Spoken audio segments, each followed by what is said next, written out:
Welcome back, everybody, to the Gaming Careers Podcast, a weekly live stream that we do every single week here on YouTube, discussing all of the updates in the live streaming industry, new product releases, what's happening with streamers and different platforms.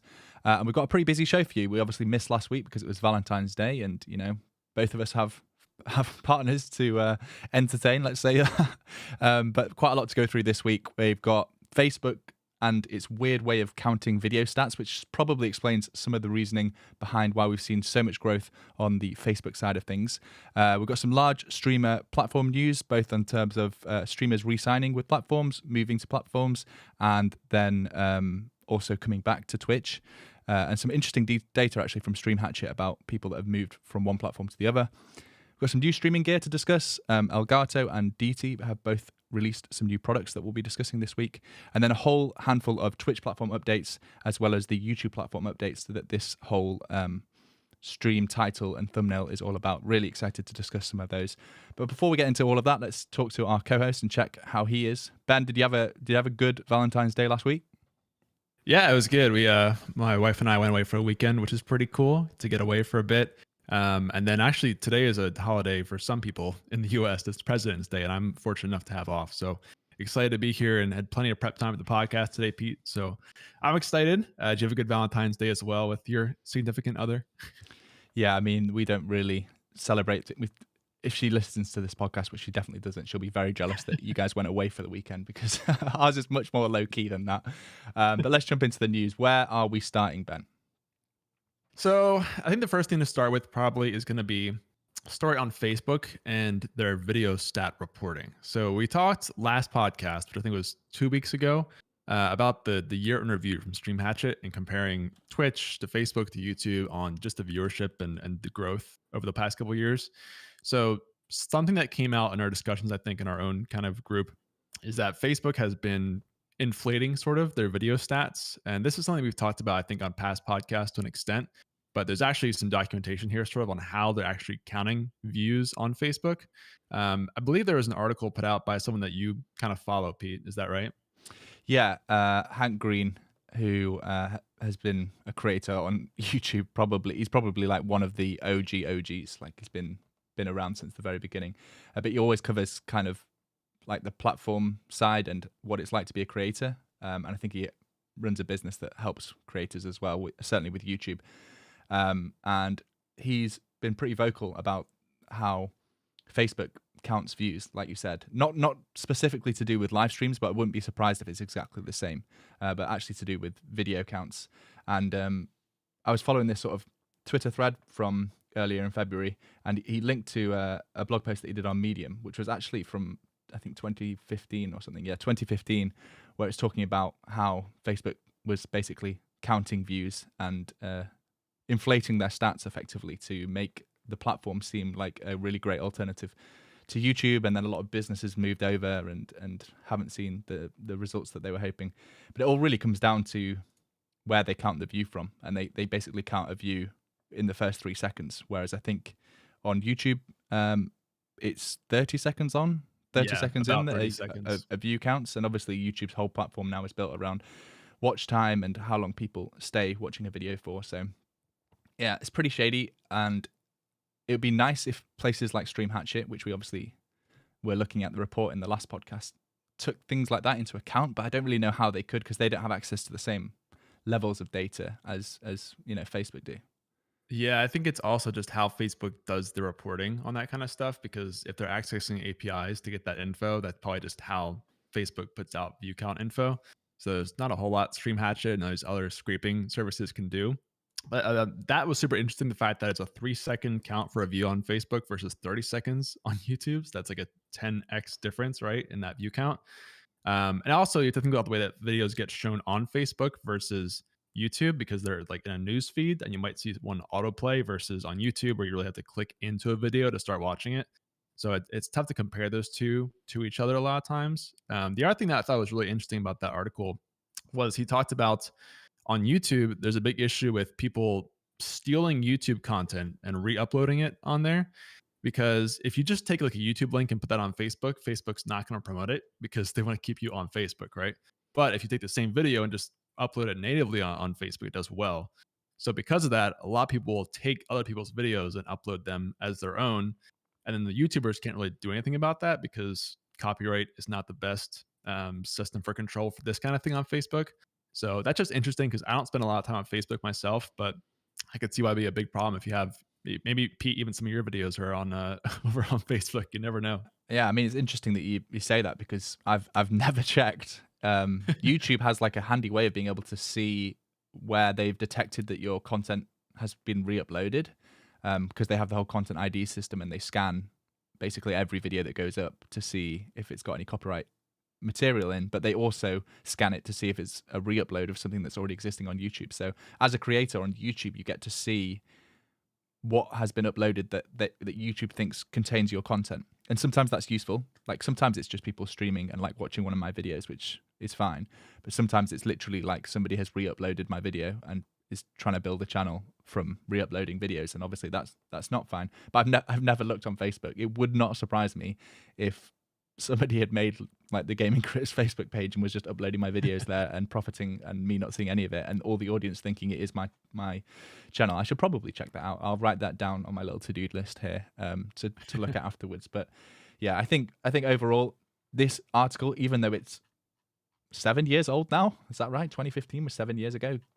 Wow. Yep. It's definitely worth the read, and I've linked the Twitter thread of Hank Green anyway, the more recent one, in the chat if you guys want to check it out. But useful to read and stay in touch with what's happening. And another plug I'll give actually is he recently was on the Marcus Brownlee MKBHD podcast, talking about the TikTok side of things and how TikTok's creator fund, or whatever they call it, the 2 million or $2 billion that they are giving out every year, isn't a sustainable model, because it's worse for the creator as the platform grows because the money stays the same. So you're getting paid less for each 1,000 views or something. It's a really good podcast. He knows his stuff and he's really interesting to listen to. So if I remember, I'll put that into the show notes as well. But I don't have a link handy for that. Let's move on though and talk about what's our next topic. Oh, the Stream Hatchet graphic that they sort of shared, where they're looking at people that have moved from Twitch to YouTube and the differences in their average concurrent viewership. So actually the first graph that they shared was looking at peak viewership, which isn't that useful. And somebody pointed out, I'd love to see the visuals of how this changes if we saw average concurrent viewership instead of the peak. And this is really interesting. Like, if I was more of a data nerd, I would have collected this myself, but thankfully we've got Stream Hatchet to do it for us. But we see the growth or the decline of a lot of people moving from Twitch to YouTube. So for audio listeners, I'll do my best to describe it. Ludwig moving from Twitch to YouTube saw a 78% growth in average CCV. Tim the Tapman, 23% average growth. Dr. Lupo, 44% decline. Valkyrie, 841% growth. I don't really know if I believe that she had 2,000 concurrent viewers when she was on Twitch. I thought she was bigger than that because she'd already signed for 100 Thieves at that point. But anyway, I won't dive into the individuals. Courage basically stayed the same. And Pokimane they put on there as well because she has just announced that she's staying on Twitch. So she is basically Twitch to Twitch, has seen a 1% growth. So on average, there is a pretty big jump here, Ben, going from Twitch to YouTube. And this isn't just like for one or two streamers. Obviously, we've got to talk about Dr. Lupo's opposite side of the spectrum. But for Ludwig, Tim the Tapman, Valkyrie, and Courage kind of stayed the same. That's a pretty big jump of moving platforms. I'm surprised by that, to be honest. Yeah, it's super interesting. I think, again, the first tweet went out was showing like all-time peak viewership, which doesn't really tell a good story because you look at like Tim and Ludwig, who had these big moments on Twitch and just they've only been there for what, 2 or 5 months on YouTube. So obviously they're not going to have that huge moment on YouTube yet, probably. But in terms of average viewership, it's crazy to see, especially Ludwig and Tim have both grown. Like Ludwig's viewership has almost doubled essentially over on YouTube, which is super interesting because I know he was super concerned about like how it would translate. Same for Tim. He's up about 5,000 viewers overall. So I think those are the two biggest. Valkyrie obviously has been there for like 2 years now. And I think people know her probably more for YouTube at this point than Twitch. Whereas Ludwig and Tim are still kind of moving over from Twitch to a degree. So I think that makes sense why she has gotten so much bigger. She's also been kind of like the poster child, I think, for YouTube gaming. So there's been a lot of promotion there. But I mean, this is a great trend. Like if you're moving to YouTube, we'll have to see kind of how this plays out in the next year, right? With Tim and Ludwig and Lupo. but I think it's a good sign so far. And I always forget like how much viewership there is on YouTube, because I still predominantly watch on Twitch for now, although we'll talk about some things later in this podcast that might change that. But yeah, it's crazy to see just how big YouTube is growing, with these big acquisitions they made the last couple months. Yeah, I'm surprised that it's been as big as it has. Like especially Ludwig, he was just such a big streamer on Twitch, and is clearly now averaging 20,000 concurrents on YouTube. Concurrents. I can't say that word today. It's late here in the UK. But yeah, I'd love to see Stream Hatchet produce more of these graphics, and not just maybe look at the viewership, but also look at chat interaction, other metrics that we can use to determine if it has really been a successful move. But I think all of these streamers were probably willing to actually take a dip in viewership for the better contract that YouTube offers in terms of less stream hours that they have to stream, the production quality that they're allowed to push into videos rather than live streams. And, a lot of them talked about the money being like a big factor, so that the actual contract itself. So I think a lot of them will be chuffed is probably a very British word. I've just realized that, but pleased to see a jump in viewership. Like we mentioned just in that segment, Pokimane announced that she is staying on Twitch. I can't say I'm particularly surprised, but would I have been that surprised if she announced she was going to YouTube? Probably not. She did something nice rather than like doing a video, spending a lot of money with saying where she was going to stream. She's decided to put that towards a car that she's giving away to one of her viewers. So good choice. She clearly knew she'd get a lot of Twitter engagement from that. Pretty smart. And you've also got some data here about the launch of Lost Ark. You want to talk about that? Yeah, so I think we were talking maybe last podcast about trying to predict what the next big game on Twitch would be, right? Or the big game of the year. And obviously, if you guys have been on Twitch recently, and maybe YouTube, I'm not sure, Lost Ark has been huge on Twitch lately. I think because it's a brand new game, free to play, and it also has the drop system on Twitch. So drops always inflate viewership quite a bit. But combined with that, we also had Asmongold come back after a while of not streaming, with all that, like a perfect storm sort of just Lost Ark dominating on Twitch. And then Stream Hatchet did this really cool breakdown between Lost Ark and New World, actually showing kind of the trail off of viewership over the first week or so after launch. And Lost Ark is outperforming New World pretty heavily, I'd say, and kind of like sustaining it. You'll see like New World dropped off pretty quickly if you look at between day 1 and 7. Whereas it looks like the drop for Lost Ark's a little bit slower. And it also had like a couple more spikes where it was dropping and then came back up, whereas Lost Ark was pretty consistently down throughout the whole week.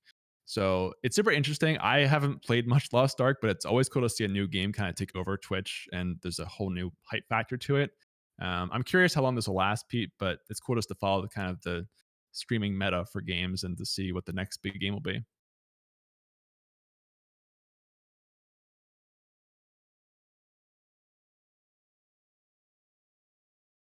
Are you muted? I think. I'm muted. I am muted. Go. Yeah, I was taking a drink of water. I was saying that I'm not a big MMO gamer. I don't know if you are, but I haven't really seen many streams going out about this other than the Asmongold ones that you linked. So is the big spikes related to when he streams, do you think, or was it a quick patch or something like that? Or yeah, I think if you look at this chart, day 4, I believe, was Asmon's biggest day, where he got like 426,000 concurrent viewers or something, which is crazy. And I'm sure that's in one of the records for sure for the year, but maybe just on Twitch overall. And I think it's also to do with the drop system. I don't follow Lost Ark super closely, so I imagine that they're just doing new drops or new sort of in-game moments that are doing that. But definitely Asmongold is carrying that category. If you look at the overall streams on Twitch there, he's over it by a landslide there. Yeah, well, two really interesting charts. Yeah, like you said, the first one where you're looking at just the most watched Twitch channels, he's just dominating. I'd love to see again if YouTube is anywhere in there, if anyone's streaming that on YouTube. And again, we'll link all of these in the description. But these are good Twitter accounts to follow if you enjoy these kind of stat things. Okay, let's move on to new stream gear that came out this week. And I have to upfront say that I haven't tried either of these yet. But there are some reviews out there early if you are interested in any of them. Elgato announced another light. I think the fourth light that they've announced now, because they've had the key light Air, the ring light. That's not called the key ring, is it? It's called the ring light, I think. And now the key light mini, which is essentially a mini version of the key light, but it's battery powered. It's got an included battery, I should say, so you don't need to be plugged into anything. Still integrates with all of the Stream Deck side of things, so it's controllable from a Stream Deck or from Stream Deck Mobile, the app. And I think you can change the brightness and the color temperature, similar to the key light. And I think it's magnetic as well, so it's more looking at the sort of vlog style camera setups, like out and about, or if you need a light that you need to move around to different streaming setups. So pretty interesting. Obviously, it's a smaller footprint than the key light and the key light Air, which is a good thing, but also a bad thing when it comes to light, because you want nice big light sources to create a even spill across your face. But we saw Logitech release like a very similar product, didn't they? I think it's even smaller than this earlier in the year. So I imagine Elgato's been working on this for a long time, but there's clearly a market for people that need this. What do you think, Ben? Yeah, this one was interesting because it's just sort of like a different audience, I feel like they're marketing to, because it's not really built for streamers, where a lot of Elgato gear is really designed for streaming, right? You can use this for streaming, and they have, I think, some examples of putting it on their stands and things for streaming. But they're really marketing it more towards like the vlogger, like you mentioned, and on the go kind of stuff, which is interesting. I do see like the value of having that. I have a feeling that you could probably find a cheaper version of the same thing more easily in this product category than the rest of Elgato's portfolio. But if you like to sync it with everything else that Elgato has, I guess it's nice. I think it could be cool if maybe you do a lot of like mobile streaming, or you move around a lot. You're not just at your desk all the time. Like if you have a desk, you're doing product reviews or something that where you want to have dynamic light sources, that could be pretty cool. And yeah, if you're mobile a lot, I think there's some value here. But it seems like you'd never use that over just like regular key light or even a key light Air if you're just streaming for the most part. Yeah, I tend to agree. I think it's aimed at a different market, isn't it? Because it's not even that much cheaper than the key light Air, I don't think. So if you're streaming from a standard setup, there's so many lights available now, like outside of Elgato's. But the nice thing with Elgato is the whole ecosystem. I feel like I'm talking about Apple here, but Apple and Elgato, I feel like, have the same kind of hold on their markets, where once you're in the ecosystem, you kind of want to keep buying their products because it all works together.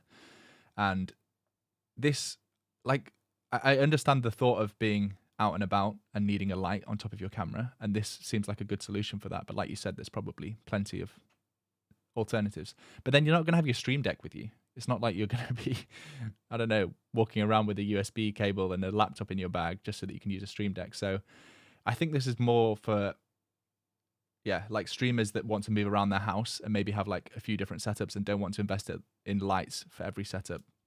And the fact that it's like magnetic could be super useful, I think. I'd be keen to see what people say in the chat about these kind of lights. I mean, the classic with Elgato products is that you can get cheaper alternatives, which you probably can when it comes to this product. But for a lot of them, there's a lot of features that cheaper alternatives don't have. Whilst we're waiting for people to speak about the Keylight Mini, let's go on to the second product, which is the VO7U. Great name for a microphone. A new microphone from Deity. Now, a lot of people probably haven't heard of Deity, but they're a pretty well-known audio company. They make a lot of shotgun microphones and lavalier microphones. They've certainly been in the content creator space for quite a while, similar to Rode. And this is their first attempt at a podcast/streamer microphone. I have been sent one of these, but it hasn't arrived yet. I don't know if that's been delayed because of the storms that we've had in the UK, or probably more likely I was just slow to reply to the email. But I'll definitely get some time with the microphone. It retails at $170, and it's a USB dynamic microphone, which are becoming more and more popular, which is great because a lot of podcasters like the whole dynamic side of microphones for noise rejection and for that sort of podcast style voice. And USB is obviously super convenient, not needing a mixer or any expensive hardware. But there are a couple of reviews out already, I think, about this. I know Adam Epos Fox has posted one, and Knackers as well, another YouTube or another channel that does sort of streamer education, and both of them had some issues with the gain. So I'll be keen to get my hands on one and test that out for myself and see if it's a early release problem that maybe mine doesn't suffer from. But yeah, really interested to see how the microphone performs. $170 though, it's not a cheap offering, and it comes into, I guess there's not that much choice when it comes to broadcast dynamic microphones that are USB, but at the same time, there's a lot of offerings in the USB market for condenser microphones, and you can get like the Wave 1 for $100, if not cheaper, when it's on sale. So it remains to be seen how well it does in the market. Have you listened to any of those reviews or any audio samples yet, Ben? Yeah, I saw one review that had this compared to the Beacon and Razer and a couple other mics, and it was pretty good overall. I think I was actually surprised by the out of the box sound for this one. So I haven't tried this one. I'm not probably going to, but it seems pretty good for compared to the other options you have out there. I think it's funny how this came out like right after the Beacon mic, because it looks a lot like the Beacon mic. It's got the RGB ring. It's kind of got the same, almost like SM7B inspired design. Same kind of like, same idea. That's like a higher end USB mic to an extent. Now I think the Beacon is what, like 280 or something, and this one's 170. So there's a pretty big price difference between those two. But you also don't get the software with the Beacon mic. Yeah, and that's a big part of the Yeah. experience, I think, for the Beacon mic. Callie Wally from chat says, to be honest, I would rather have the Beacon mic. So clearly agreeing with you, but it is a big price jump. It's not something that you can just not everybody can warrant spending an extra $100 just to get good software. But I think that maybe what I'm going to experience with this microphone is that it's not worth the $70 over the Elgato Wave, which maybe, yes, it's a condenser microphone. So if you have, a noisy environment or a lot of reverberation in your room, it's not great. But then you do get all of the software, and the software is what is setting these mics apart from microphone companies that have been out for ages. That's what the Elgato Wave did. It's what the Beacon mic's done. It's what the Rode NT USB microphones have done.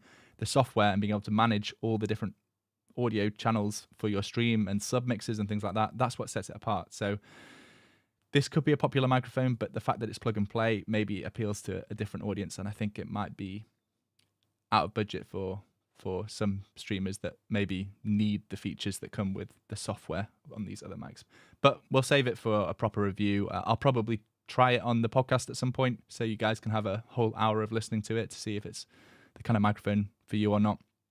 The last thing that we didn't put in our notes but was kindly pointed out to us in chat in terms of new streaming gear, and it's software, not really gear. So we're jumping straight into this, but OBS did release an update to version 27.2. I think right now there's still some very small issue affecting a few users. So I think that the advice probably is still to stick on 27.1.3, which was the latest version. 27.2 has a whole bunch of new features, and I'll probably do a dedicated video on it. But I've seen on their Twitter anyway that there are reports of some users with NVIDIA graphics cards, I think, that are having some crash reports or something like that. So yes, we will be covering this in more detail, I guess, once it's officially out and bug free. But we can move on to the next section now, which I think is going to be Twitch updates. Ben, do you want to start with Zach's tweet? Sure. Yeah. So there's, I think, like 3 main updates to talk about for Twitch this week. The first one is going to be, there is a test right now going on to change up or add more options to the whole subscriber only VODs and streams concept, which was kind of controversial when that first came out. I remember when subscriber streams were first a thing. So now it seems that Twitch is testing out moderator and VIP exclusive streams / VOD. So this would be, you can only access the stream if you're a VIP or a mod, or you can only look at past broadcasts if you're a VIP or mod, which is interesting. I think the benefit of this is that it's not like a paid feature, right? So it's not like you have to pay to get access to these. These are kind of like loyalty things, which feels a little better, I'd say. But I don't know. It seems like it's a beta, and they're not really clear on how it's going to roll out, how widespread it's going to be, if it's just a test and it'll go away. So it's kind of early to place judgment on it, I'd say. Overall, I think the option's kind of cool. Like if you just want to do a mod stream, maybe, but then like why not just use Discord? Something I like go to, unless you have like, I don't know, 20, 30 mods or something. VIP is cool though. Like if you could do like VIP only streams and have some way for people to get VIP, I could see some use there. They're also just so small though. It seems kind of hard to bake into like a regular content schedule. And again, I would just default to going to Discord or something instead versus just doing like a small stream on Twitch. But I don't know. Pete, you have thoughts on seeing this come through? I think this is to compete with Patreon. Like, it's as simple as that. I think they're trying to have some kind of exclusivity to people that are subscribed at tier 3 and 2. We've known for a while that people don't tend to really use the tier 2 and tier 3 subscriptions. There's like only a handful of benefits, and it's really just more seen as like giving more money to the streamer rather than like doing it for a certain reason. So to me, this just seems like trying to paywall certain features or like certain streams, or certain videos even, which is something that Patreon has been used for in the past. So yeah, I don't know. I mean, I just don't see it being that popular. Maybe some streamers like will really think of a way of structuring their community so that certain streams happen for certain supporters on certain days, but I just don't think that this is going to really affect much of the platform, if I'm being completely honest. Also, just whilst we're still in chat, I wanted to point out Exeldro, who is obviously one of the OBS developers, makes plenty of good plugins, has pointed out that 27.2.1 should be out very shortly, which is going to hopefully address all of those crashes. So we should be covering it very shortly on the channel, I'd imagine. But yeah, I don't know if this is going to be too big of a feature, but we'll have to wait and see, I think, Ben. But we've got some more updates. There's the new username policy that came out from Twitch, which basically was looking at making some new rules around what is and isn't allowed in usernames, and this is going to be applied retrospectively. So retrospectively or retroactively, I don't know which is the right word. As I've said, it's late in the UK. But basically usernames that contain certain phrases, certain words, or seem to be hateful, they're going to be under more scrutiny, basically, Ben. Yeah, I think this is interesting. Obviously, it's going to be good to an extent to have. I've seen people who've got like really obscene usernames already changed as of this. I've also seen people who have very not really infringing usernames get smacked all of a sudden for this, like partners even who've been partnered for years have an issue with this. So it seems like maybe they're kind of like overcompensating with some of the changes that are coming through to force new usernames. But ultimately, I don't know. It seems like it's probably a good idea just to avoid, like, we've all seen some names in chat that have been like, how did that get through Twitch, right? How is that approved to be on the platform? So I think seeing some of those things go away is probably good, as long as it's not like too far in the other direction where it's super restrictive on the kind of things you can put in there. They have like very specific guidelines here on the things that they will not allow on the usernames now, which is like references to sexual acts and references to hard drugs. So that seems pretty straightforward. Overall, I'm for this change, I think, just to keep some of the questionable things out of there. I did see there was one streamer who like had to rebrand his entire channel because his name was like Doanel, and it came off as like a sexual act, sort of. It's a weird spelling. So if you're one of those people who got hit by this, hopefully it's not too much of a pain for you. But overall, I see kind of why Twitch would want to do this. Oh, and what actually happens if are you just getting a notification and you can't stream again until you change your username, or does it randomly generate you a new username? What happens? Exactly. Yeah. So this guy, he got banned actually, which he was very confused about why, because it was just very sudden that they made this change. And after like I think a week or so, they forcibly changed his name to just it was Doanel. They changed it to Do Bleed Purple. So they just replaced it with like a Twitch phrase essentially, which is kind of funny. And I think he kept it for now. So we'll see if he changes it. But I'm curious how many Bleed Purple usernames we'll see in the chat now. Yeah, everyone's going to have like numbers after their names, basically. It's just going to be a randomly generated username.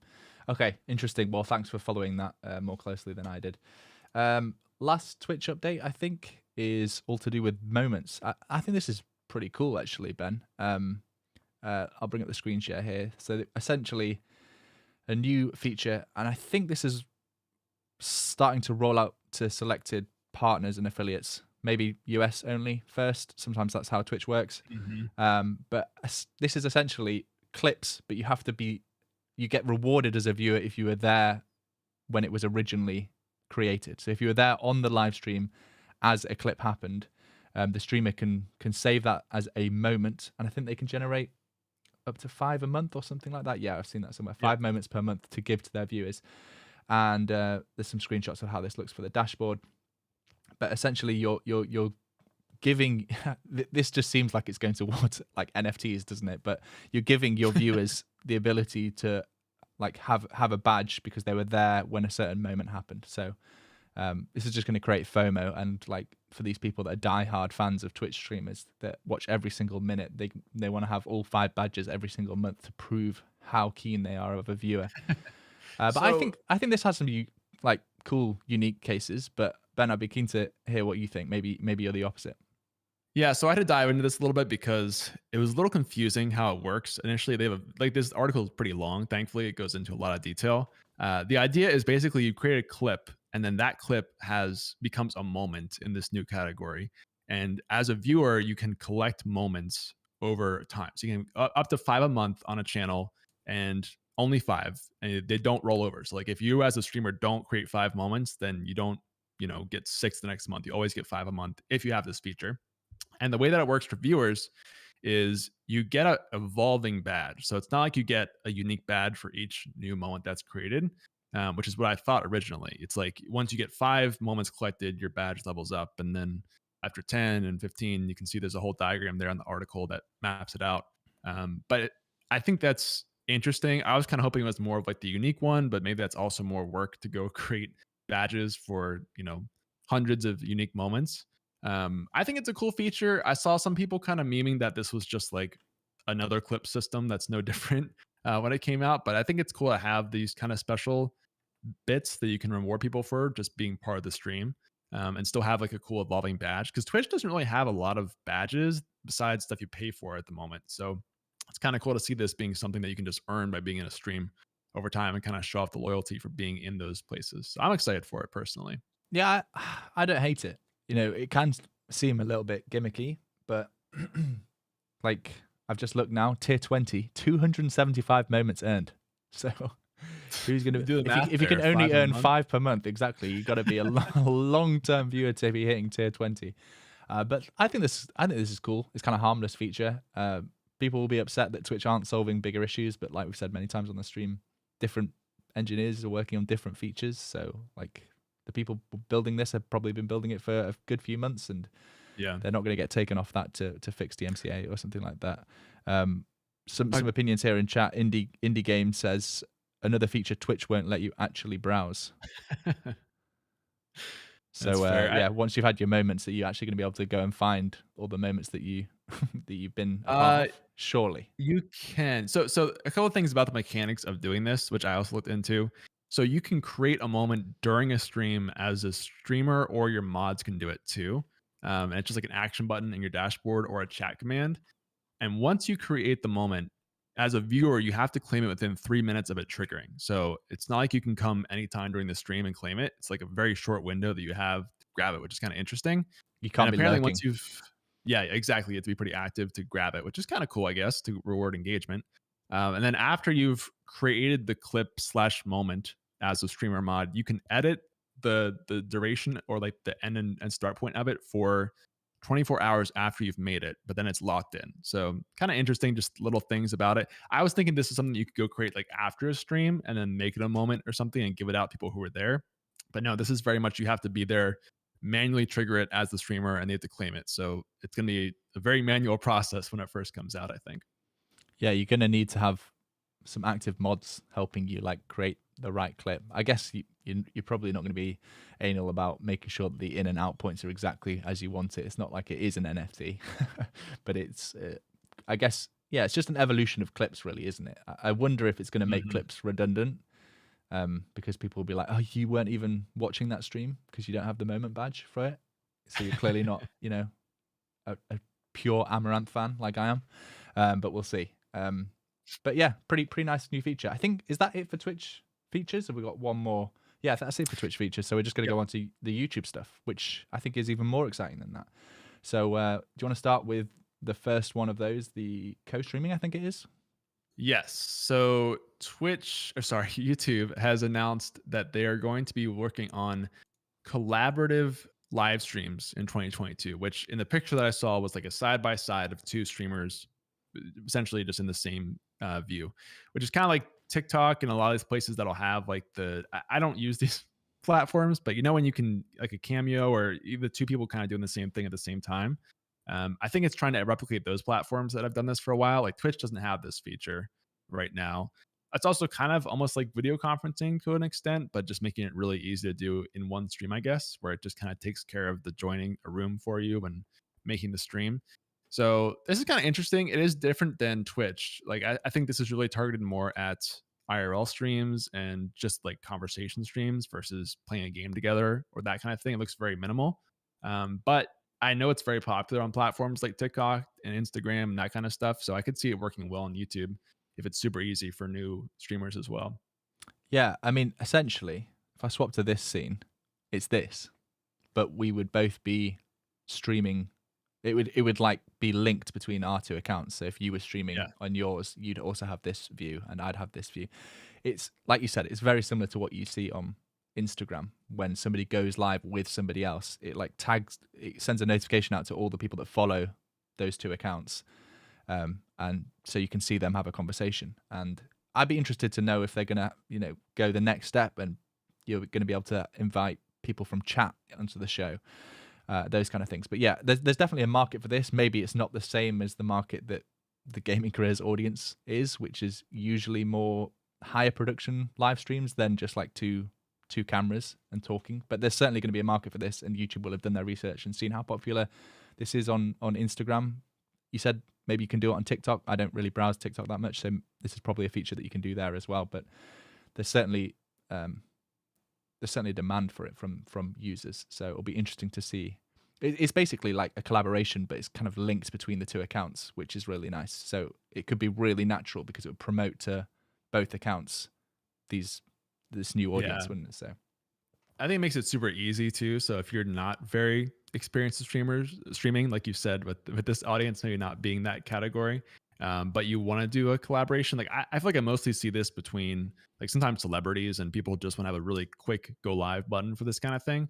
Then that seems like what this is kind of made for. So I think this will work pretty well on YouTube. It also sometimes the weird thing about streaming is sometimes like the lower production stuff works well because it's more like authentic. So maybe just like the simplicity of two cameras and that's it will work pretty well. And then maybe that's why it works well on Instagram and TikTok. Got a message here from Nomad who says collabs are probably the best way Twitch streamers get exposure. It'd be nice to have built-in features for that. So yeah, I completely agree. I mean, it's something I've not done enough on the Gaming Careers YouTube channel is collaborate, and you see it all the time with it being a big reason as to why streamers and content creators gain a whole new audience if they're exposed to a new audience. So something I want to do more of. Obviously, this podcast, I get to collaborate with Ben every week, which makes me very happy.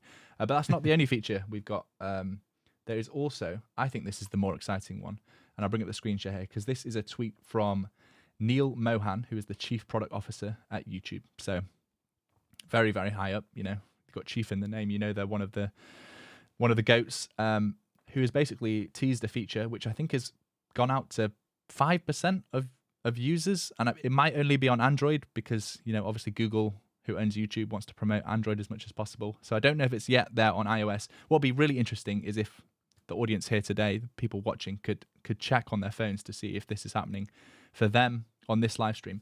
But essentially, when you're browsing YouTube and you see the avatar of the creator that you're watching a VOD of, if they are live, they will now have this red ring around and the live badge below it, and also maybe a little pop-up to say that this streamer is, or this creator is live right now, and you can just tap one button to watch them live. So this is the first time that we've really seen YouTube try and push live streams to VOD creators, and this is the reason that I've always done this live stream on this channel, because I know that at some point YouTube is going to start pushing live streams out to the subscribers and the people watching the videos of that creator. So I'd be really interested to know on chat if it's available, if people are seeing it on iPhone, on Android, where in the world you're seeing it from, to see if it's being rolled out.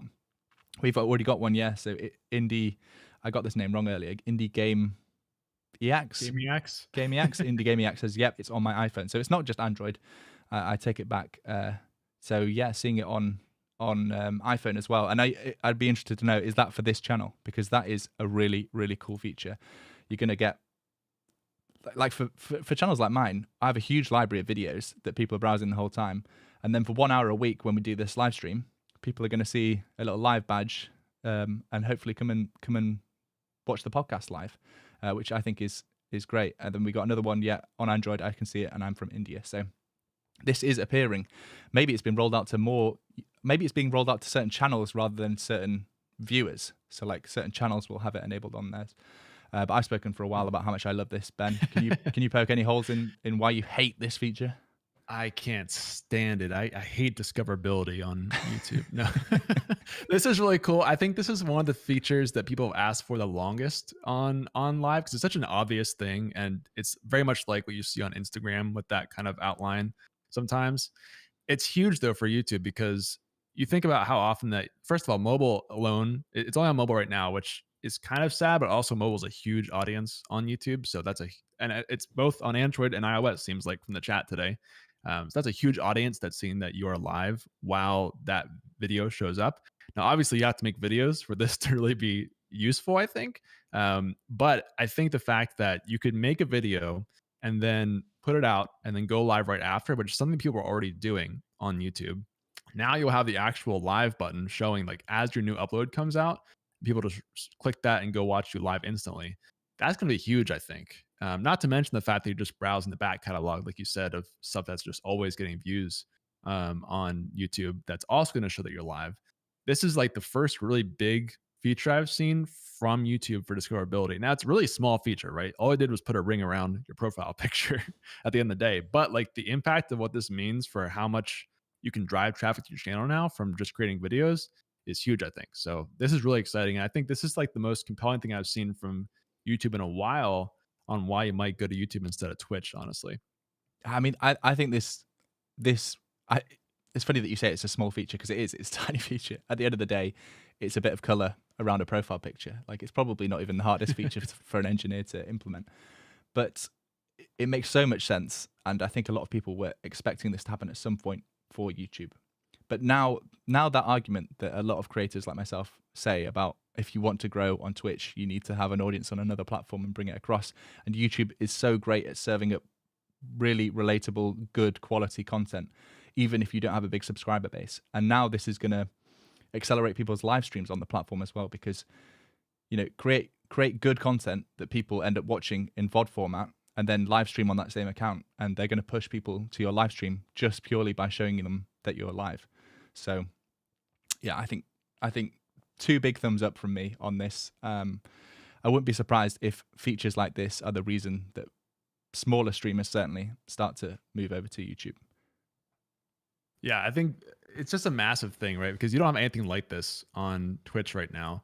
And it seems like it's still rolling out. So like Seldra was saying that he's not seeing it on Android yet. So maybe it's like an update that's coming out.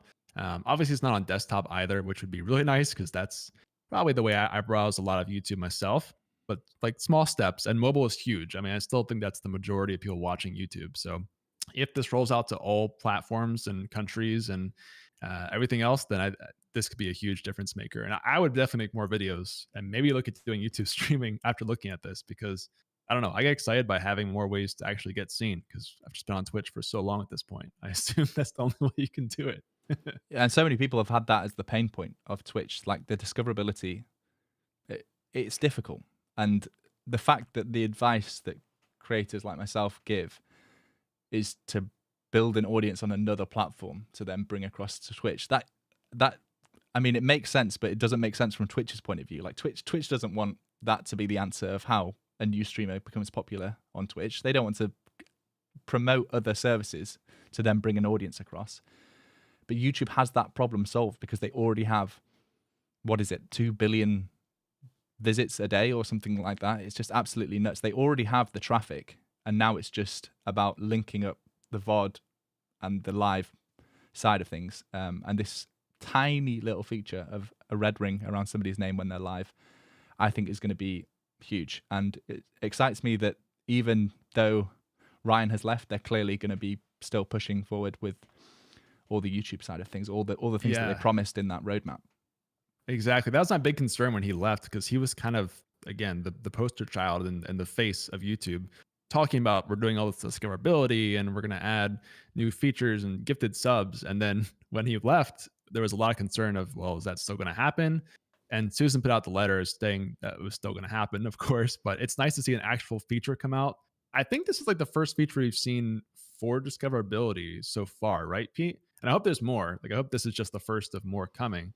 But yeah, first I can remember in a long time that they're doing live discoverability on YouTube. Yeah, we've definitely had an update where they pushed like live videos could appear in people's home and suggested.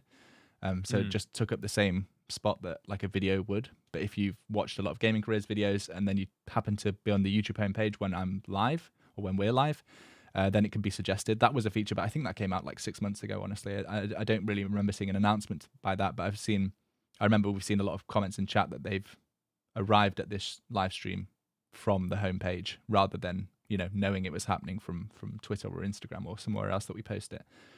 So yeah, I think it's really exciting.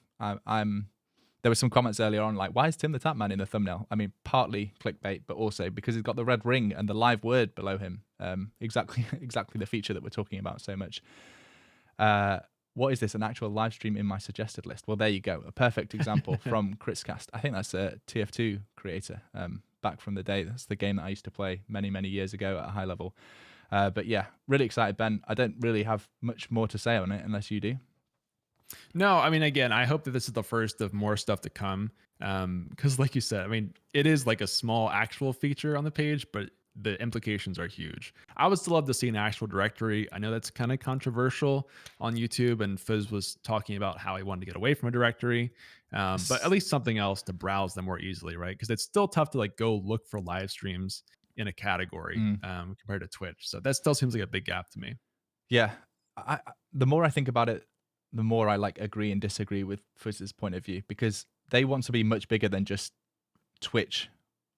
In terms of Twitch is primarily, if you go to the Twitch directory, it's primarily games, isn't it? You're browsing by game. I know that they have a few categories for just chatting and things like that, but YouTube is like the AI system. Everybody loves YouTube's recommendation. Like the amount of new channels I've discovered in the last year because of being recommended a video on home is crazy. So if they can apply that same logic to live streams as well, then I'm all for it. I've said many times on this podcast, I must be one of the very few creators that still browses their subscriptions tab on YouTube. Like that's what I do first thing every day is I open up my subscriptions of all the people I subscribe to and I look at all the new videos.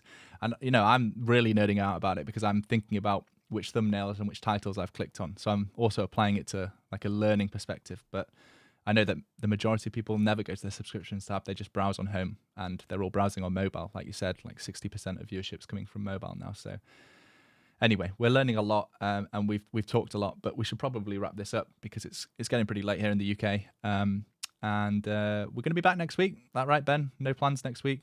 No more Valentine's Day trips away where you're spoiling your wife whilst I'm definitely not even buying chocolates or flowers or anything for mine. But wow, Pete, jeez. Letting it all here on the podcast, man. You got. She doesn't listen to it, so she has no idea that there's anything better out there for now. Exactly. So yeah, keep us tagged in all the news that you guys discover as you do every week. Anything that you want us to discuss, we'll definitely cover OBS update in more detail. As Exceldro said, the hot fix is probably coming out very soon. So yeah, really excited to get my hands and try that and update OBS that we use for this podcast every week. But yeah, keep tagging us in everything that you guys see, and we'll see you next week. Peace. See ya.